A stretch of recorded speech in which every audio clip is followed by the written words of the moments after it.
I'm Stephen Downey, and you're very welcome to episode 41 of the Mindful Living Guide, the podcast where we try and bring mindfulness into our everyday life through the art of conversation.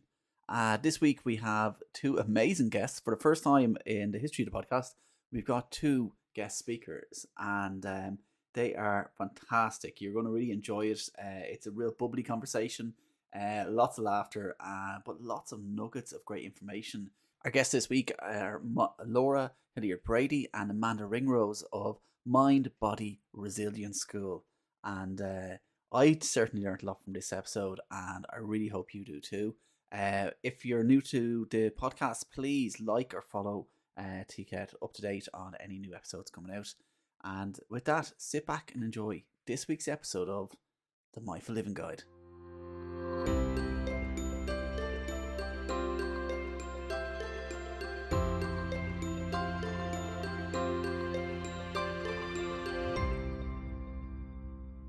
You are very welcome to this episode of the Mindful Living Guide. For the first time ever in all of our episodes, we actually have two guests on today. We're extremely lucky to have Laura Hilliard Brady and Amanda Ringrose. And I'm really excited about this chat. I don't know if anyone's ever seen any of their videos together, and they're the just most bubbly, happy people that I've ever met. And you can even hear them chatting away and bubbling and laughing in the background. Laura and Amanda, you're so welcome to the podcast. Oh, thank you for having us, Stephen. It's such a pleasure to be here. Thank you so much. Yeah, it's been fun. Hopefully have a bit of fun now the next little while. like I said before we came on, there's never anything serious on this. We know no laughing because life is too serious sometimes. So great.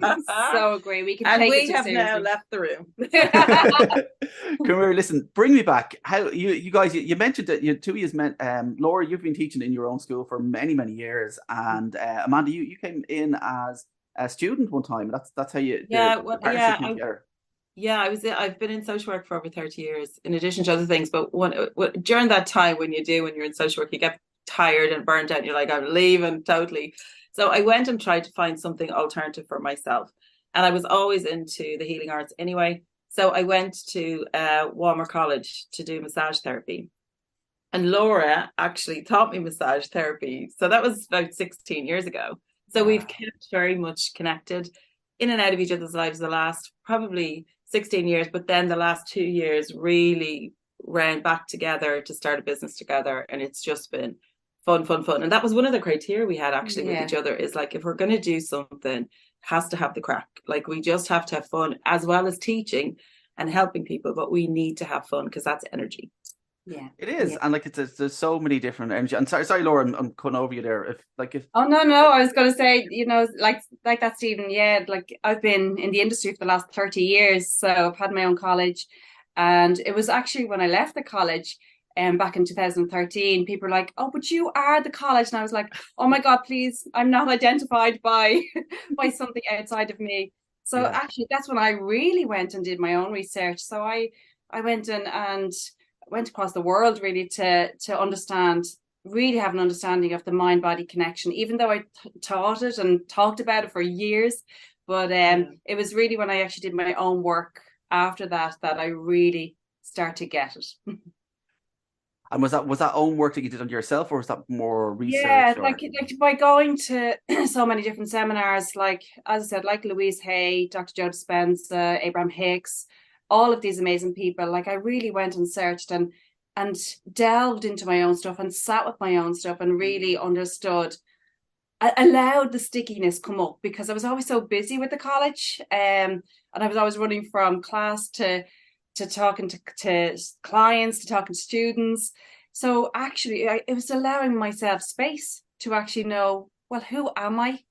Because other people identified me so much with something outside of me, I really had to go and find. I know that's the very cliche, go find yourself, but I did. But it's so true. Like that, there's so many of us that we're helping other people. We're in our own journeys and our own work, and we don't take the time to kind of step back and kind of just look into ourselves and just look into what really is important to us. And I think, like Amanda, you mentioned as well, like you were working in social care in a very tough setting, for a long time. That brought you on that journey as well. Completely.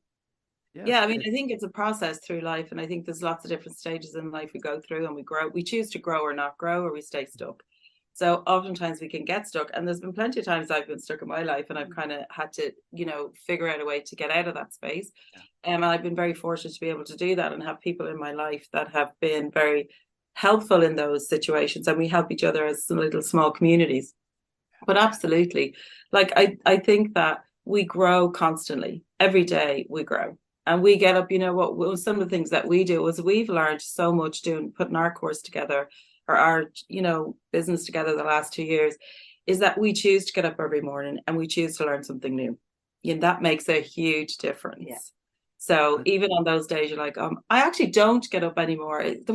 Sometimes you go to work, you'd be like, I have so much stuff to do today. I have to go to court, I have to do this, and you're so busy before you even get out of the bed that you've already got yourself exhausted before you even get into the shower. But now my life is really good in that I am able to then just go, this is what I have on today. Today's going to be, I know it's already set up. So I know it's really going to be it's going to be productive. And whatever comes my way, I'm going to have a lesson out of it. And that's a good thing. Good or bad, I choose to take it as that. So it's I have a line that I always say is like, when you're always challenged with something, is like, right, what is this situation teaching me? Yeah. And it's all about just changing that perspective. Like yourself, you're saying there is that, like, we can often kind of ruminate over so many different things over that we have coming up that day, or else we can just go out and just take action and just look for the lesson in it. It's like sometimes life can be hard. Like it's like what's that saying years ago that if life was just a flat line, we'd be all dead. Where it has 100%. To go up and down. We need that up and down all the way through, And I think it's about community too. I think it is about building friendships and relationships that are healthy and that energetically are able to support each other. And I think that's what some of the stuff that we do. And one of our commitments to our work is that we build community around this so that people know how to find those supports.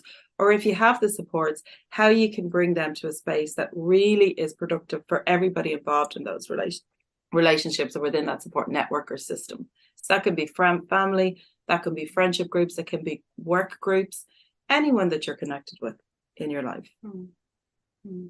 Yeah, and I'd even say even more than like that as well is that, people who've done work with us and they go off and because we're so positive, they're like, how are you so positive? But also understanding that when your stuff starts to come up and when you start to actually do this work, like, it's not all positive. No. It can be sticky and it's there, there to have that, like, as you just said, that support. It's nice to have people around us that understand that actually, it's giving space to them to allow that stuff come up and go, actually, it's okay. We have you, you're here. And just allowing the time, the energy, the issues from the tissues rise up. And it just doesn't always feel positive. So it's nice to know that there's that community around you to support you. Yeah. And one word is, I think we've all said it a few times over the last few minutes, it's space. It's like giving ourselves that space just to grow. And like that space can start from literally just taking 10 seconds breath before you walk in a room to just growing and just going to events and just building that place in our mind where we can actually just let things settle. I was only speaking last week there, it was about a quote from Alan Watts about like muddy, what's the exact quote? It'll come to me later, but it's basically about muddy water, that if you keep stirring up muddy water, it's not going to settle, that's the exact same with our minds. Yeah Completely. And I suppose the big thing for us too is that we do recognize, and we've seen through our work, like, life is very difficult at times, and there's moments that you're just like, oh my God, is this it? Like, is this all I have to do now? It's the routine. But there are small techniques and tools that you can use and activate in your life that can create that space that we're talking about. But sometimes we're so busy and we're so routine focused. Now, routines are good, but sometimes if you're not you can do more into that routine that's going to actually generate more energy. If we're able to do that, we know how to do that. That shifts that route, changes that energy in your regular routine so that you're in a different space in your head. Yeah. But that's becoming conscious. They're the conscious moments where you're like, okay. And I know, I'm sure you've heard of Bruce Lipton. He says like 95% of the time we are unconscious, like we're walking around asleep. So it's catching those glimpses of day-to-day moments that you're like, you catch yourself. Or I remember every Monday morning I used to get on the train and going in to do different talks with corporate. And I used to nearly scare people because I'd nearly get into their spot walking up and down the train station, and everyone had their spot. And I thought this was so funny. And I was like, gosh, like it is habitual, like where people like, so it's kind of to wake up and go, actually, I think I'll stand over here this morning. Then you're awake. Then you're like literally awake at 9 o'clock or 8 o'clock in the morning with your coffee. But it's that conscious moments that change it, that can change everything. It's amazing bringing that conscious awareness into our life, that exactly like you say, there's so many, like I talk sometimes about just turning off that autopilot. And is there something that even just people go for a walk every day at lunchtime and they see the exact same thing, but if they focus on trying to see something new, they'll notice so many other amazing things around them. And it comes back into mindfulness, about being fully present. And when you're living in an autopilot every single day, it's so hard to become present and just bring awareness into it. If you could think of like just any sort of tips, if someone is like constantly in that routine, it could be family, it could be work. Is there any tips that you'd give somebody just to bring space and bring some conscious awareness into their life? Well, personally, because I'm still working with my massage clients, I've often said, guys, if you have a bottle of water in the car, every time you take a sip of your bottle of water, you take a breath. Or even I'd say to them, like, if you're going to text, if there's somebody who texts you or emails you like 3 times a day, that can be your moment. You're almost creating a new habit, but it's a positive habit for yourself. So it's like, okay, that person or your best friend or your partner texts you, take the breath. Take the breath. Make that something that you consciously do when they actually contact you. And then you could do it. I even say it with teenagers, like do it with your best friend, make it a thing that it's your time, that when you text each other, it's your time to breathe. It takes a second. It's a moment. They're glimpses. Yeah. And also, I suppose with that breath piece, what we would do, well, I've done it as well, you've done it, we teach people how to do it, is just to remind people, is that when you're taking that breath, you're actually slowing down your process into fight or flight. And so you're able to regulate yourself so that you will actually respond to somebody as opposed to react to somebody. Because our normal routine is somebody might be coming by, say in our office or in the work or at home, and there's something they do that just annoys you every single time. And as soon as they do it, you react like that. And then things can ensue from that. Like you can get narky with each other, or you just like get irritated yourself. But if you're taking that breath and kind of just taking a second, it helps just regulate it, kind of go a reminder to yourself, okay, this is actually okay. Like, what's the big deal here? It's not something I need to stress about. Because when I start to do that, I start to give my power away by giving my energy to somebody else. And I need to choose where I'm putting my energy today. So there are choices in those breath moments, or in those little moments, we make conscious choices to hold our own energy and not to give it out if we don't need to. Yeah. But energy flows where energy goes. So wherever you give your attention, like literally you're giving somebody else your precious power and your precious energy. So I agree with that. And again, that can be habitual, where you walk in because you're doing something, a routine every day, and you are bumping into that person every day. And if you realize that that is your trigger, if you just become aware that they're your trigger, that it's awareness is, for me, is everything. If you just can become a little bit more aware and go, oh God, they're making me feel that way, just turn away from them. Turn away. Be aware, like that they're going in for a coffee at 11. You go at 11:11. But you don't, like, the key there as well, you don't have to react either. There's one thing I talked about recently, actually, and it was about introducing positive triggers to your life. That, like, you can say, like, that person's going for a coffee that really annoys me at 11:10. But could you introduce some, that's a reminder that I have to take a breath, rather than kind of flip the script a bit and try and see something positive from that. Because like we're saying, it's an unconscious awareness. Sometimes we don't even realize. I have a name for it is our automatic react system, or our ARS. And sometimes our ARS gets so in the way all true. the time. It is so true. Like, yeah, and it is, and even like chemically, like what you're doing to your body. I love the anatomy behind it. So I'm like, but even like, knowing what you're doing, like every time you have that reaction, your hypothalamus is kind of going, oh my God, yeah, this person automatically annoys me. And then you have your lovely pituitary gland who's actually, spinning a lot of biochemicals into the body, and then you have a reaction with your adrenal glands, and then you're actually inflaming your own body, your own system every time you do that. So even knowing that knowledge, it's like, actually, I can heal myself by not even, not even dealing with that person, or just, as you said, take the moment consciously to come back down and actually go, you know what, I love me, bring it back to me, and then actually start secreting a different set of hormones. For me, that's the power. Wow. Yeah. The other piece we do a lot. Oh, sorry. Go ahead. No, go ahead. The other piece we do a lot is around the boundaries, because we just love boundaries. So with the boundary piece is that and empathy. Okay, so it's being in that space where you're able to step out of yourself and look at the other person and go, okay, there must be something really difficult or challenging for them today.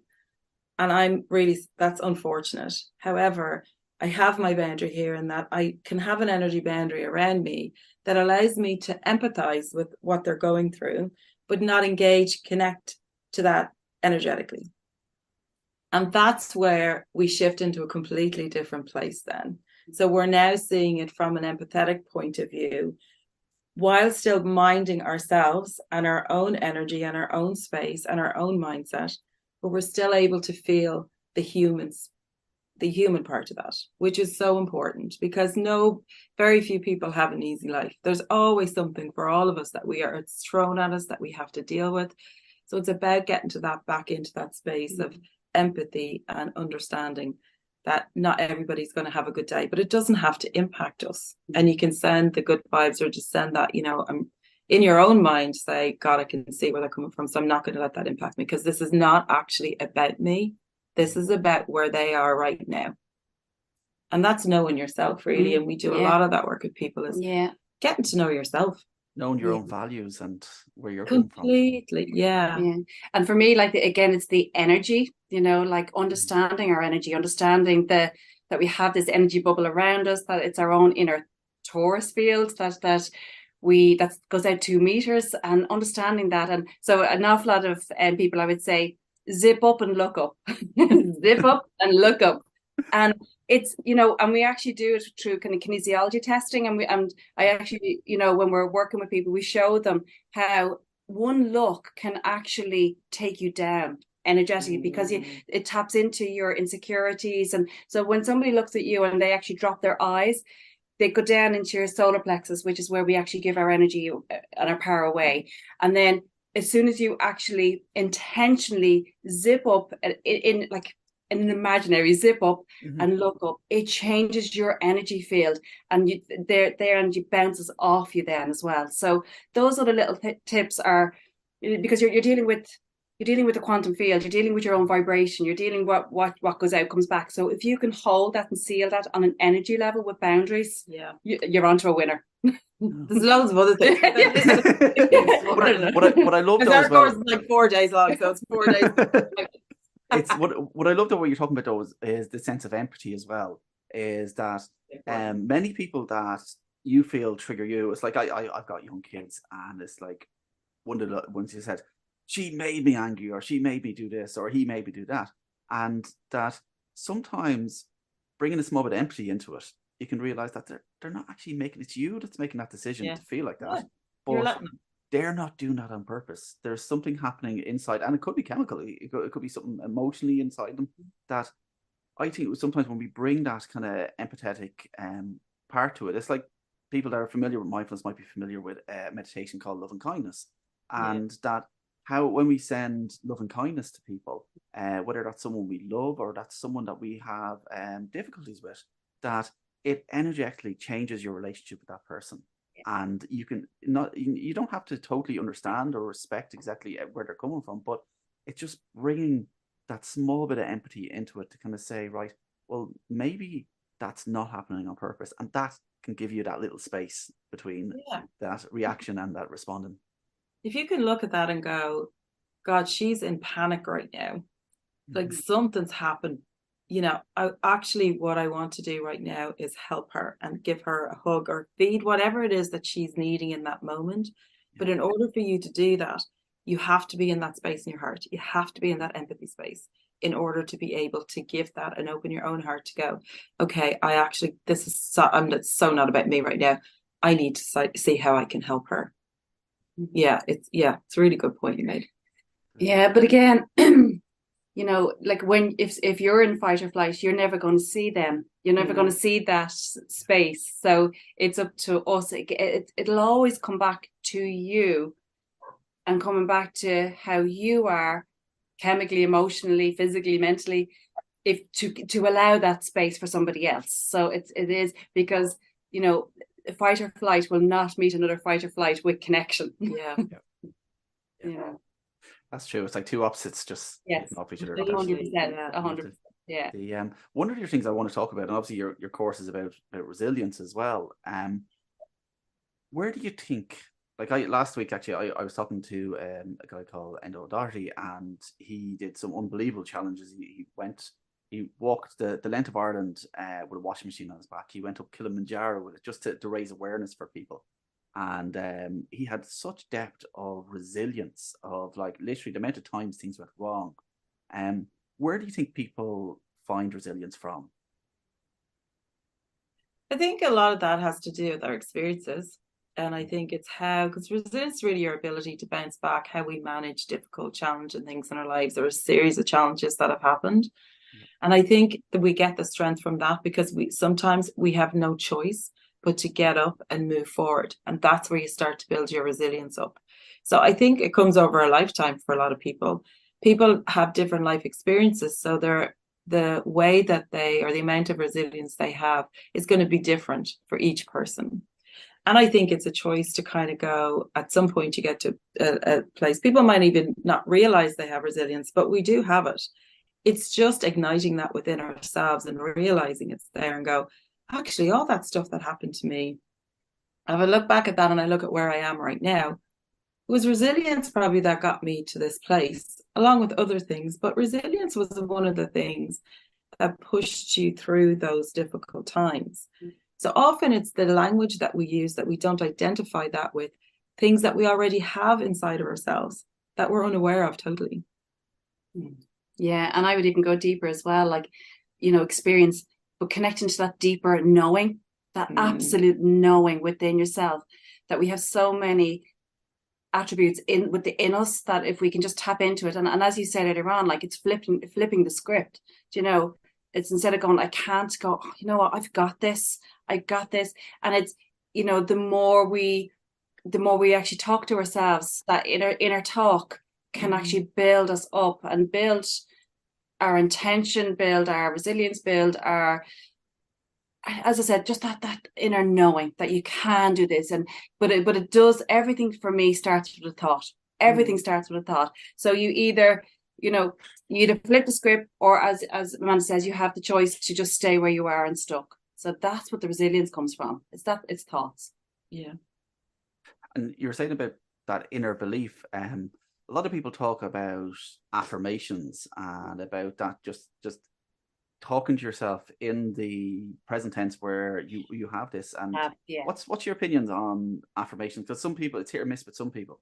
Yeah, well, I did the Louise Hay training, so I'm a Louise Hay workshop leader as well. So affirmations for me, and I remember even doing a presentation in front of the group, and they were saying, oh, I do my affirmations. I said, but do you do them with intention? Do you do them with intention? Do you do them God believing it and knowing it? Because you can say something like 100,000 times a day and ream it off, like we've all done it in school, know, but there is no intention behind it, and it changes I'm going back to the chemicals, because it's the science behind it. Like, it changes everything. And when you say it with belief, you're stimulating your heart chakra, you're stimulating your heart energy, and then, as I said, we are vibrating beings. So whatever we believe about ourselves, you're going to vibrate out, and and then attract that experience back. So that's where the affirmation for me comes in. It's like, yeah, I am enough. You know what? I am enough. I've got this. Instead of just going, I'm enough, I'm enough, I'm enough. It becomes there's no energy behind it. Yeah. When you connect into the energy, you connect into your power source. Yes. Right? And that makes a huge difference. So there's lots of people over the years that we've both worked with who are in their 20s, 30s, who really still struggle with the sense of who they truly are. They have an identity, like Laura talked about earlier, like you're attached to an identity because you have a school, because you're a teacher, because you have a job. But do people actually know what their true identity to themselves is? And when you talk about loving kindness and the affirmations, it's about that as well. Being kind to yourself. We nurture other people, but we forget to nurture ourselves. And sometimes those affirmations, when they're connected to your energy and to your heart, they are the ones that create the shift and build that sense of, I am enough, or I'm actually, it's people are actually lucky. And this is not in a cocky way, but it's in a way that people are really lucky that I'm in their life as well. I give people lots of things if they're in a friendship relationship with me, as they give me, because it's an open exchange of information, emotion, all of those things, and there's a good connection.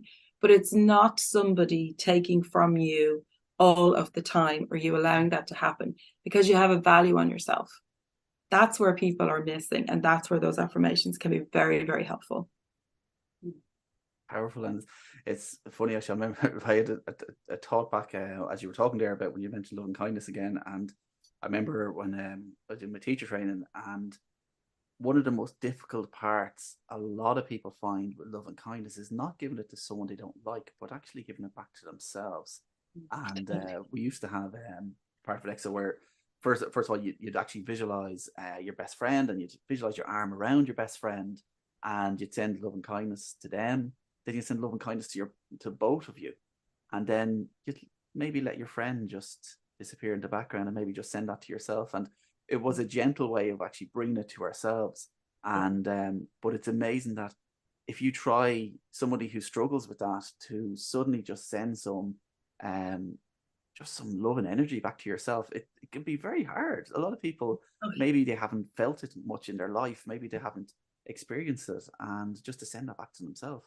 Yeah, totally. I mean, I remember growing up, and when you do something positive for yourself, people will be just like, or you said something nice about yourself, or you were confident and you played a really good game of basketball, and you'd be like, God, I played brilliant today. People are like, would you just get over yourself now? You're above your station, or don't be so cocky, or it was a lot of times it was a negative response, which then taught us growing up that, okay, I can't really say anything nice or positive about what I've achieved or myself or anything like that.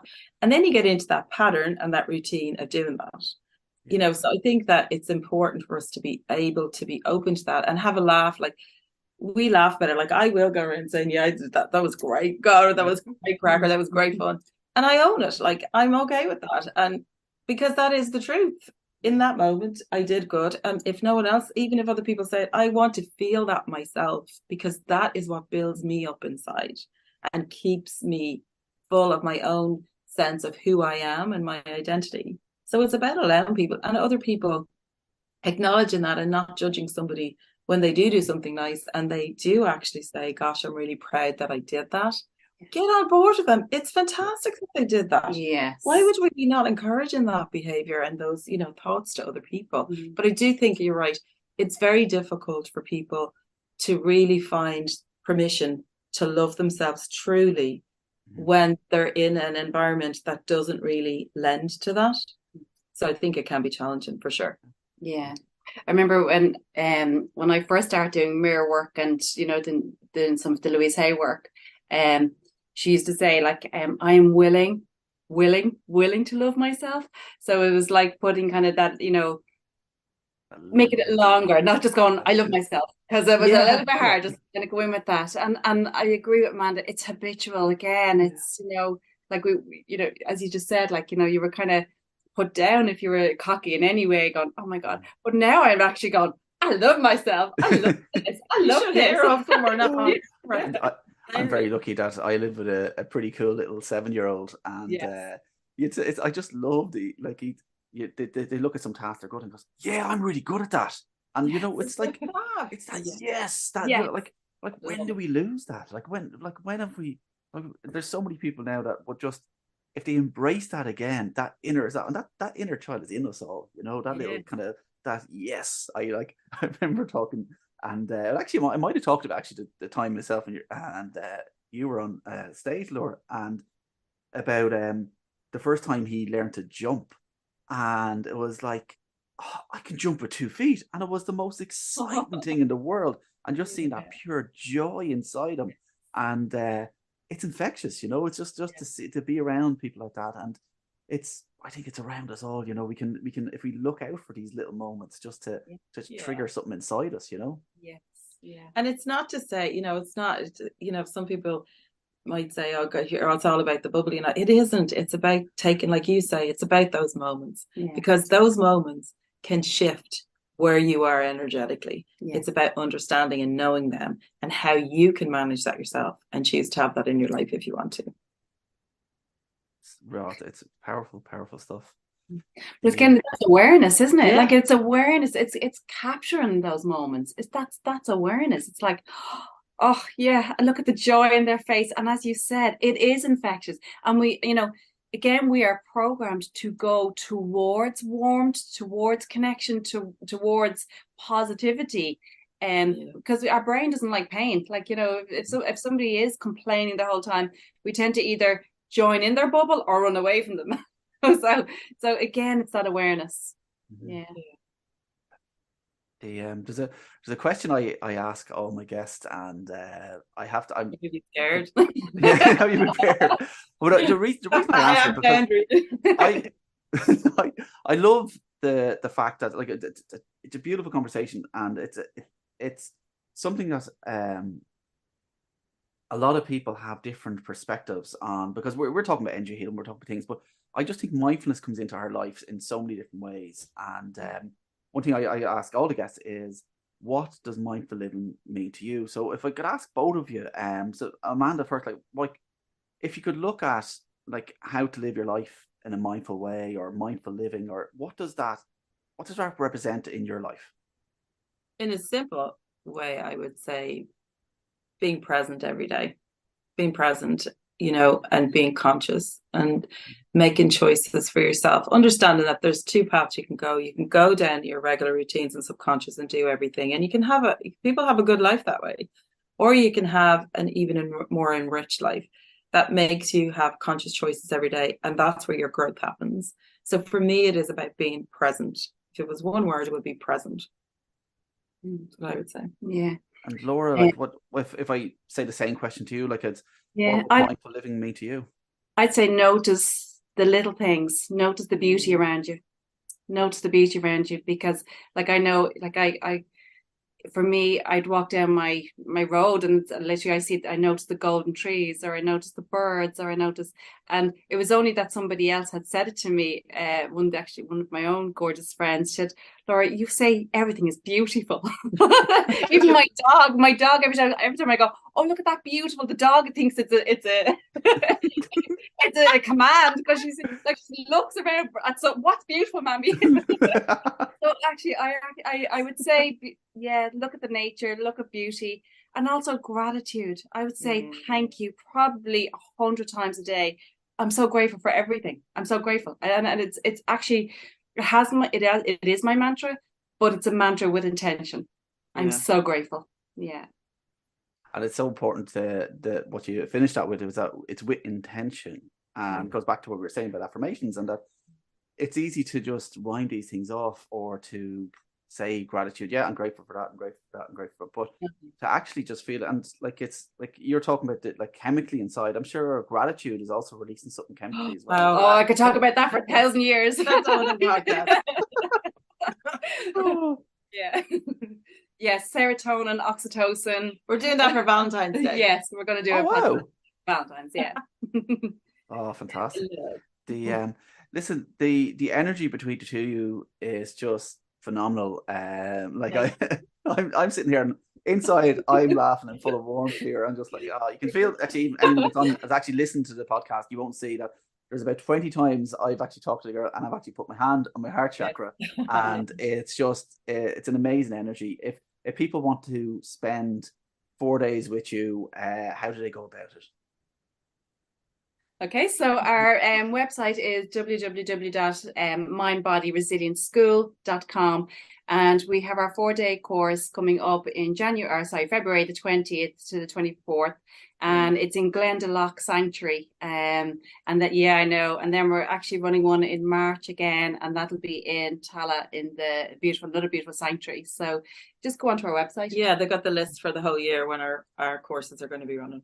Wow, and this, if do you mind if I ask? Because I bring guests on, and most of the time I'm just nosy for myself. I love it. Tell me a bit about this course and the type of people that would be attracted to it. Okay, so the courses it's ITECH, the first ITECH accredited course that was been awarded in Ireland. So it's the Energy Resilience Workshop Leader course is the title of it. It's a 50-hour course. And it has 50 CPDs for people at the end that they can bring to their different disciplines. So like it could go to the social work, which is Corú, it could go to nursing, it could go anywhere. So it's really for people who want to create a shift, to really want to understand about how to really integrate energy and have get your own power in relation to that back, how to make shifts in your relationships, friendships, how all that works, and also in the corporate world and teams and managing teams. How do you manage like 5 people on a team who think differently, maybe who have different energies coming in and out? How do you manage that and make it better for your teams? So it's really around anyone who wants to make those shifts and learn more about it. I'm probably leaving loads out, Laura. Yeah. For me, it's also for people who want to host like groups or workshops. Oh yeah. So people who have done maybe like yoga or Pilates, or have already got their groups and want to actually bring more of the modalities into it. So there are 7 modules, and so the modules would be like your mind-body connection, understanding energy resilience, and then understanding then boundaries, EFT, understanding all the different tools and techniques to actually tap into our own stuff, as well as breath work, self-care and movement. So it's to be able to go in and actually give a whole holistic program to, as you said, corporates, women's groups, guy groups. So, wherever you feel in the community it would benefit, which is everyone. So yeah, everyone can do the course. Yeah. Actually, what's really great about it is it's a workshop leader. So it gives people the tools, the actual workbook and everything, to go out when they leave our course, to go out and be able to set up a wellness program within their community, within their workplace, within their friendship, wherever they want to do, and open up a little spot for themselves in that world. Then there's a follow-up. Every 6 weeks, we do a follow-up Zoom with all the participants and graduates as a support, because we really are about building community and supporting people create that change. So we do that with them every 6 weeks to help them build that community with us, but also to support. So we want people to do the program and do something with it. We don't want it to be a program people come to and then just go, oh God, I remember I did that program last year. I never did anything with it. We actually want people to create the change for themselves, but also for everybody else around them. So it's actually we're actually really, really proud of it. We spent a lot of time and really trying to hone in on the pieces that we felt were really important, that would be available for everybody to access, and that it would make a difference collectively in our communities and in the world, really. So that's fantastic. So it can be applicable to any sort of industry. So that if you're drawn towards really helping people to build resilience within your own industry, that I definitely would recommend reaching out to Laura and Amanda on this. And like they said, check out the website, which is I had it up here a second ago in front of me. What's the website? mindbodyresilienceSchool.com. Mind Body Resilience School, yeah. And what I'll do is I'll make sure that on our show notes that there is there is ways that people can connect with you, because I honestly think that I've looked at a lot of courses over the last while for just something that would really make an impact on the ground for people. And this one, I think, really will. That if you're in that type of trainer, facilitator, that this could really make a difference to your business and give you a packaged workshop that you could actually go out and build in your own community. And put your own spin on it as well, which is really 100%. important. Completely. Yeah, it's actually been really interesting to watch. Graduates already have completed the course, and at the end they have to present for an hour, and it's amazing what they've done. Ideas are The amazing. ideas, what they've actually come, and it's lovely to hear our words, but then they actually totally took their own spin and brought their own modalities in it, and we had a ball. We really enjoyed it, and we learned. So we're always learning, Stephen. We're always learning. I think that's a nice way to finish it, because it is so important that just to realize that life is a journey, and like we are all learning upon this journey. And I was talking about last week, it's about just dancing every single week, every single day, and just making sure that you're enjoying that dance, whatever is coming up in your life. So listen, Amanda, Laura, thank you so much for coming on and giving up your moment to chat to me about this. And thank you for coming on the Mindful Living Guide. You're welcome. Thank you so much, Stephen. Cheers. Take Have care. a fabulous day. Yeah, enjoy yourself. So there you go. Thanks so much for listening again to this episode, and I really hope you got something from it. I jotted down a few key points during the episode that I think really mattered, and they were that growth is a consistent process, and everyone has the opportunity to grow every day. Also, resilience is such an important factor in overcoming those difficult times and digging deep and finding a way forward. Also, our thoughts shape our beliefs and experience, and how you may have got from the affirmations that we talked about, and how we can use them with intention to change the energy behind them. But the important part is the intention. So listen, if you really enjoyed the episode, I'd recommend you looking up Laura and Amanda. Again, it's mindbodyresilienceSchool.com. That's it for this week's episode of the Mindful Living Guide. We'll be back again next week with some amazing guests, and hopefully a few nuggets of how you can bring mindfulness into your everyday life. I'm Stephen Downey, and this has been the Mindful Living Guide.